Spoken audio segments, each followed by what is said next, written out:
Assalamualaikum warahmatullahi wabarakatuh. Tabib Pur. Di sini kelompok saya akan menjelaskan dan mempresentasikan hasil diskusi yang telah kami buat. Selamat menonton. Oke guys, di sini kita ingin menjelaskan tentang demokrasi berdasarkan Undang-Undang Dasar Negara Republik Indonesia tahun 1945. Sebelum kita masuk, di sini kami ingin menjelaskan tentang peta Indonesia, yakni wilayah Indonesia, yang dimana keberagaman Indonesia yang terdiri dari berbagai suku, agama, dan budaya menjadi kekuatan utama dalam perjuangan kemerdekaan. Meskipun berbeda latar belakang, seluruh rakyat Indonesia bersatu dalam semangat kebangsaan dan melawan penjajah mencapai kemerdekaan ini. Dan materi pertama tentang demokrasi adalah periodisasi pemberlakuan konstitusi di Indonesia. Sejak memproklamasikan kemerdekaan pada tanggal 17 Agustus 1945, Indonesia menganut asas demokrasi. Demokrasi diatur dalam Konstitusi Negara Indonesia. Namun, seiring berjalannya waktu, Konstitusi Indonesia mengalami beberapa kali perubahan, yaitu Undang-Undang Dasar 1945. Namun, apakah Indonesia sudah menerapkan sistem yang demokratis? Untuk menjawabnya, dapat dilihat dalam tabel-tabel berikut. Indikator. Indikator di sini ada akuntabilitas, rotasi kekuasaan, rekrutmen politik yang terbuka, pemilihan umum yang dilaksanakan sebagai wujud pelaksanaan rotasi kepemimpinan, dan pemenuhan hak-hak dasar. Dan adapun keterangan tentang tabel berikut, yang dimana di sini menjelaskan tentang pemegang jabatan yang dipilih rakyat harus bertanggung jawab dari ucapan, perilaku, dan kebijakan yang diambil kepada rakyat. Pergantian pemegang jabatan dilakukan secara teratur dan damai. Semua orang memiliki peluang yang sama dalam mengisi kekosongan jabatan. Semua orang dapat memiliki hak untuk memilih dan dipilih secara bebas sesuai hati nurani, tanpa rasa takut dan tanpa rasa paksaan. Dan setiap warga negara dapat menikmati hak dasar mereka secara bebas dan menikmati pers yang bebas. 1. Undang-Undang Dasar 1945 18 Agustus 1945 sampai 27 Desember 1949. Pada periode 18 Agustus 1945 sampai dengan 27 Desember 1949, belum semua indikator demokrasi terpenuhi.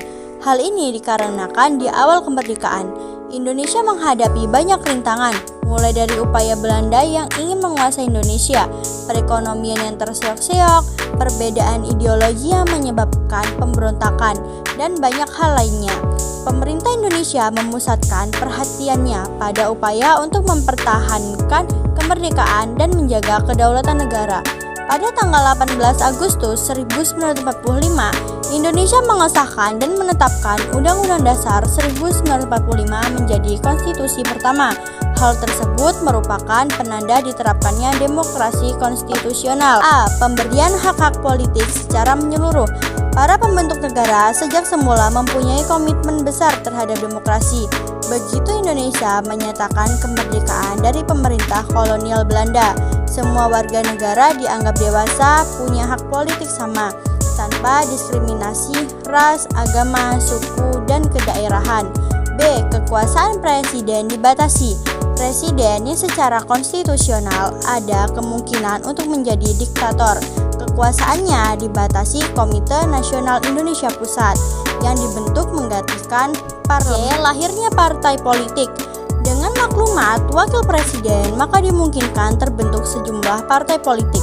Pembentukan sejumlah partai politik ini kemudian menjadi peletak dasar sistem kepartaian di Indonesia untuk masa-masa selanjutnya dalam sejarah kehidupan politik Indonesia. Yang kedua, yaitu Undang-Undang Dasar Republik Indonesia Serikat pada tanggal 27 Desember 1949 sampai dengan 17 Agustus 1950. Republik Indonesia Serikat terjadi pada kurun waktu 27 Desember 1949 sampai dengan 17 Agustus tahun 1950. Republik Indonesia Serikat atau disingkat RIS terbentuk pada tanggal 27 Desember 1949 sebagai kesepakatan dalam konferensi meja bundar antara Republik Indonesia, Bijencom for Federal Overleg atau BVO, dan Belanda. Perubahan bentuk negara dari negara kesatuan menjadi negara serikat mengharuskan adanya penggantian Undang-Undang Dasar. Oleh karena itu, disusunlah naskah Undang-Undang Dasar Republik Indonesia Serikat. Selanjutnya yang ketiga yaitu Undang-Undang Dasar Sementara pada tanggal 17 Agustus 1950 sampai dengan 5 Juli tahun 1959. Dengan adanya desakan dari rakyat Indonesia, pada tanggal 8 Maret tahun 1950, pemerintah mengeluarkan Undang-Undang Darurat Nomor 11 tahun 1950 tentang tata cara perubahan susunan negara dari wilayah negararis.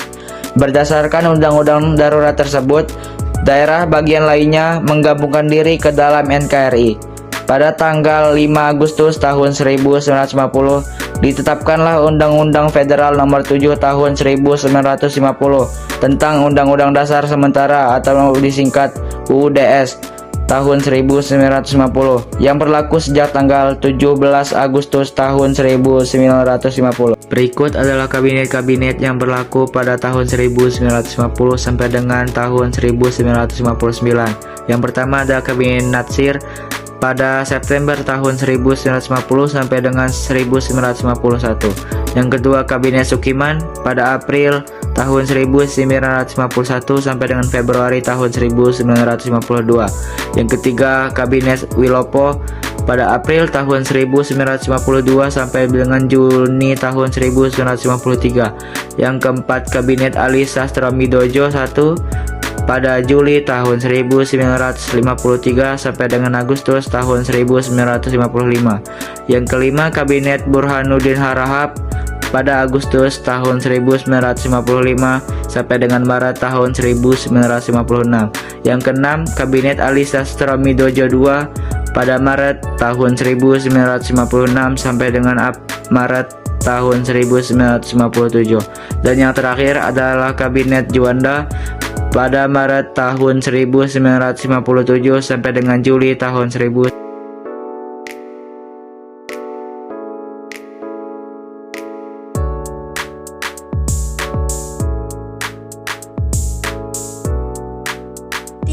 Hasil perubahan UUD RI tahun 1945. Amandemen UUD RI tahun 1945 adalah proses perubahan yang dilakukan terhadap UUD RI tahun 1945 yang merupakan dasar negara. Amandemen dilakukan melalui proses mekanisme yang ditentukan dalam UUD RI 1945 sendiri, yaitu melalui proses pembuatan rancangan undang-undang yang diusulkan oleh Dewan Perwakilan Rakyat DPR dan disetujui oleh Majelis Permusyawaratan Rakyat. Sejarah mencatat bahwa UUD RI tahun 1945 sudah mengalami perubahan melalui proses amandemen sebanyak 4 kali. Adapun hasil perubahan UUD RI tahun 1945 dengan perincian sebagai berikut. Perubahan pertama UUD RI tahun 1945. Perubahan pertama dilakukan karena adanya desakan kuat selama masa kemelut politik dan krisis kepercayaan yang dipicu oleh krisis moneter tahun 1990. Meledaknya keinginan masyarakat mewujudkan struktur dan sistem bernegara yang lebih andal. Hal-hal pokok yang melatar belakangi perubahan pertama sebagai berikut. 1. Sistem konstitusi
adanya kelemahan sistematika dan substansi Undang-Undang Dasar pasca perubahan, yaitu sebagai berikut. 1. Inkonsistensi dalam penjabaran sejumlah pasal, seperti pasal wewenang, lembaga negara dan kerancuan sistem pemerintahan. 2.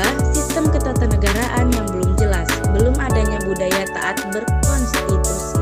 3. Budaya birokrasi yang masih membawa lama atau rumit dalam sidang tahunan MPR pada tanggal 1-9 November tahun 2001. Bahan ketiga UUD NRI tahun 1945 juga mencakup materi yaitu sebagai berikut. 1. Bab tentang bentuk dan kedaulatan. 2. Bab tentang Majelis Permusyawaratan Rakyat Kekuasaan Pemerintahan Negara. 3. Bab tentang Dewan Perwakilan Daerah. 4. Bab tentang pemilihan umum. 5. Bab tentang hal keuangan. 6. Bab tentang Badan Pemeriksa Keuangan.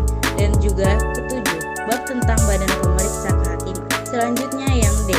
Perubahan keempat UUD NRI tahun 1945. Perubahan UUD NRI tahun 1945 dilatar belakangi oleh beberapa hal berikut, yaitu yang pertama, perlunya sistem ketatanegaraan yang lebih demokratis dan berdasarkan hukum yang lebih terhadap. Yang kedua, perlunya perluasan jaminan hak asasi manusia. Yang ketiga, perlunya desentralisasi yang lebih berorientasi pada daerah otonom.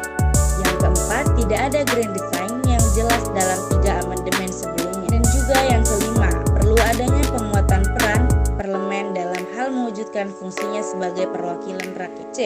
Perilaku demokratis berdasarkan UUD NRI tahun 1945 pada era keterbukaan informasi. Indonesia menganut sistem demokrasi Pancasila yang berbeda dengan sistem negara lain. Demokrasi negara dan UUD NRI ini berpedoman pada 5 sila Pancasila sebagai dasar tahun 1945 sebagai konstitusi. Misalnya, menghargai pendapat orang lain, menyampaikan pendapat dengan benar dan santun, serta menghargai hasil keputusan musyawarah. 1. Makna demokratis. Demokratis adalah cara berpikir, bersikap, serta bertindak yang beranggapan bahwa hak dan kewajibannya sama dengan orang lain. Berikut beberapa aspek penting makna demokratis. A. Adanya partisipasi masyarakat. B. Keadilan dan kesetaraan. C. Adanya kebebasan berpendapat. D. Proses pemilihan umum. E. Musyawarah untuk mencapai mufakat. F. Perlindungan hak minoritas. Terima kasih telah menonton.